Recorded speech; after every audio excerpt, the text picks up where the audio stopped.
Before the court this morning is the case entitled State of Vermont v. Christopher Fuller, case number 24 AP 179. Representing the appellant, Christopher Fuller, is attorney Brianna Hauser. Representing the appellee, the state of Vermont, is attorney Evan Meenan. All right, and would the appellant please introduce yourself and your client and proceed with your argument? You have 5 minutes. Yes, thank you, Your Honor, and may it please the court, Brianna Hauser on behalf of appellant Christopher Fuller. I'd like to focus my argument this morning on the trial court's abuse of discretion in admitting a segment of body camera footage that was unduly prejudicial. At the motion in limine hearing, the trial court ruled that the state could introduce only a brief segment of the 28-minute body camera video in its case in chief, and it found that the balance of the video was more prejudicial than probative. Following cross-examination, the state sought to introduce additional segments of footage to rebut the defense's implication that Mr. Fuller may have made inaccurate statements to the officers, given that he had just been woken up when they arrived. The court failed to properly reassess the balance of probativeness and prejudice when the state sought to introduce those additional segments. This is not like a case where the court denies the motion in limine and the evidence is sort of presumptively admissible at trial.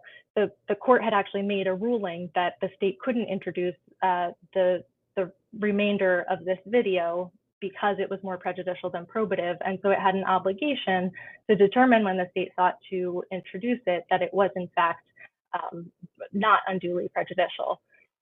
Two of the video segments referred to uncharged accusations that Mr. Fuller had contacted Ms. Fuller by phone in violation of the abuse prevention order. And the court excluded only one of those two segments on the basis that it was unduly prejudicial. Specifically, it said that it risked confusing the issues for the jurors because some of them might find that Mr. Fuller had violated the order based on his going over to the residence, while others might find that he violated the order based on this contact with Ms. Fuller by phone. But again, the state elected to proceed on the theory that he violated the order by going over to the residence. So he wasn't being charged with violating the order based on contact over the phone. But the segment that the court did allow in posed that same risk of undue prejudice, and it was unreasonable for the court to allow in that segment. What's particularly telling in demonstrating the abuse of discretion here and the court's failure to accurately assess the probativeness of this segment is comparing the segment from the state's case in chief that had already been admitted to the subsequent segment admitted.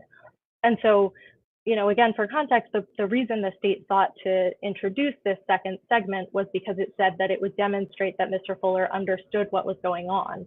But in the first segment, it had admitted in the case in chief, Trooper Pearson says, okay, so why are you going over to Kendra's house when you know you have an RFA that says you cannot do that?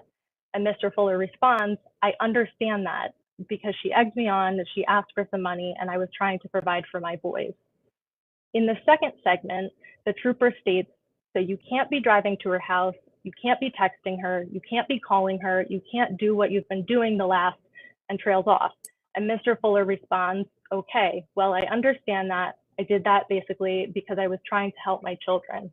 And so really the only substantive difference between these two segments is that in the second segment, there are these references to the uncharged conduct, the texting and calling. And there's really no additional probative value to it because it's essentially, you know, he's saying in both segments that he understands, you know, what's going on.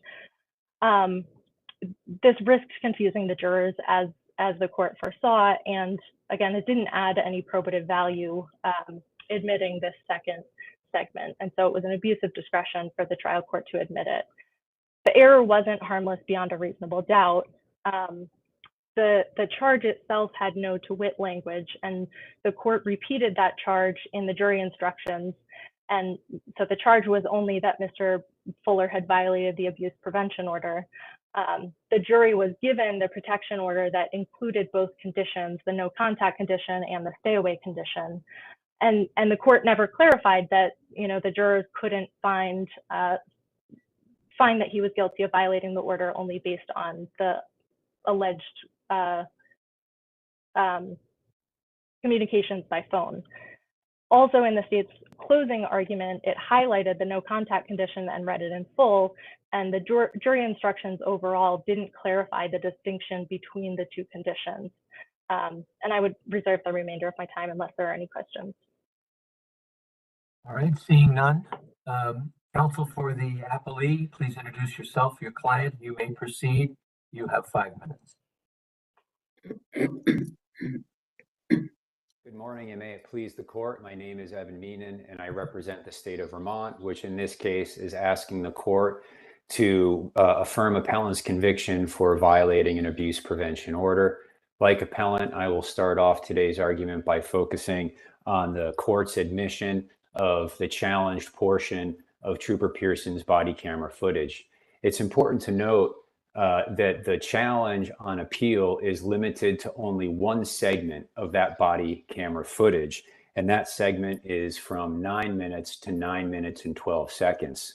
The reason why that's important is because you have to look at what that segment covers compared to the court's initial ruling on appellant's motion in limine.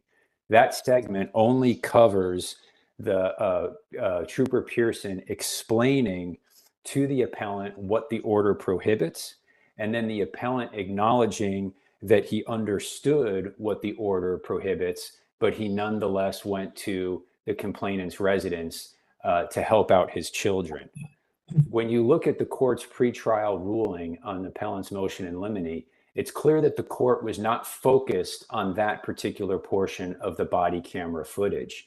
Instead, what the court was focused on was Trooper Pearson's comments that he could immediately arrest appellant for violating the abuse prevention order, or he could arrest the appellant under suspicion of DUI.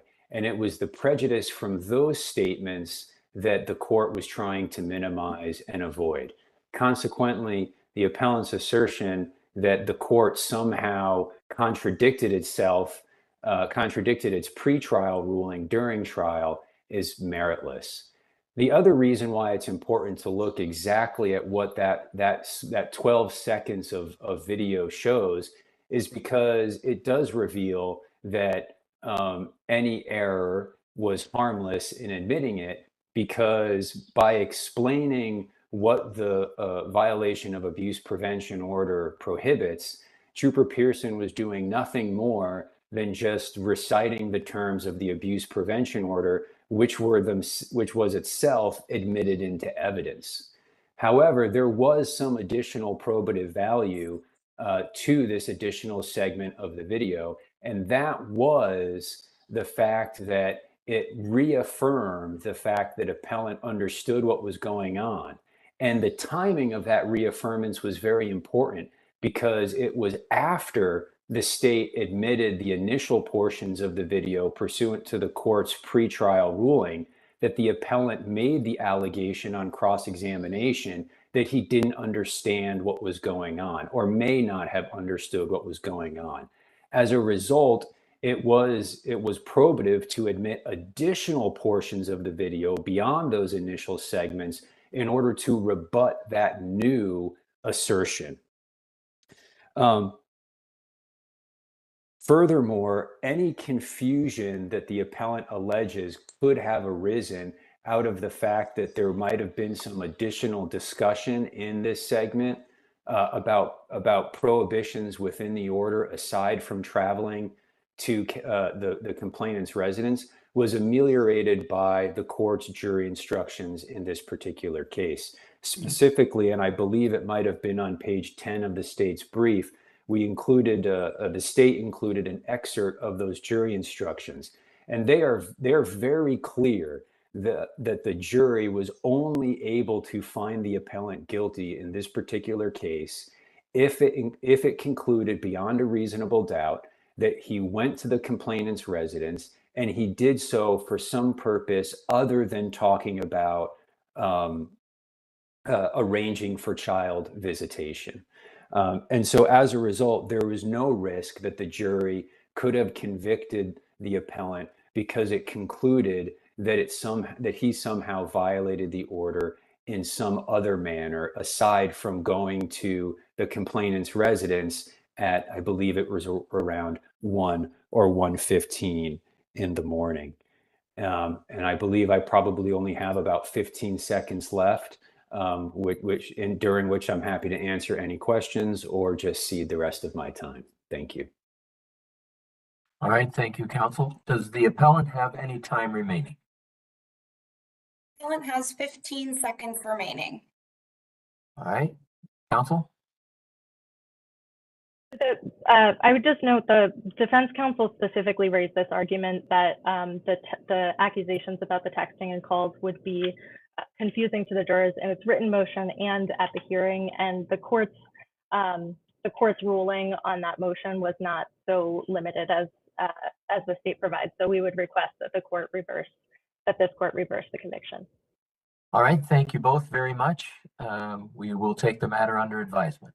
And Bailey.